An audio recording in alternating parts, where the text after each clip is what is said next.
Que faire de ces cartables et sacs à dos troués ou cassés? Ceux-là vont connaître une seconde vie. Ici, à Châtellerault, dans cette start-up sociale et solidaire. Premier niveau, donc on va regarder si les cartables sont fatigués, abîmés, usés, etc. Donc par exemple, typiquement des cartables comme ça, vous voyez, ça, ils ne peuvent pas être utilisés. Les plus beaux seront donnés en l'état à des associations. Pour les autres, direction le démantèlement. On va retirer tous les points durs, on va retirer les crochets. Ensuite, tous ces éléments-là vont faire partie d'une matériothèque. Cette matériothèque sera ensuite donnée à des associations qui font de l'upcycling. Et ensuite, on va conserver que le textile. Et le textile, lui, permettra de faire de la matière régénérée. À quelques centaines de mètres, chez Plaxtil, les sacs sont broyés pour devenir des flocons de tissu auxquels on incorpore un ingrédient.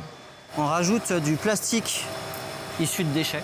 Ce plastique va être mélangé, fondu avec le cartable. Donc on va obtenir des joncs, des spaghettis qui vont ensuite être coupés en petits morceaux.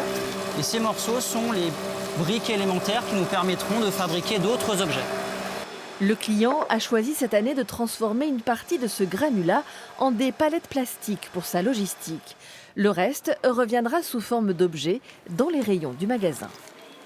L'idée de se dire qu'à la fin de l'année, on aura en rayon des produits dont une partie de la matière de production viendra du recyclage des sacs déposés ici localement en termes de concrétisation de circuits courts et de deuxième vie, je pense que c'est très concret.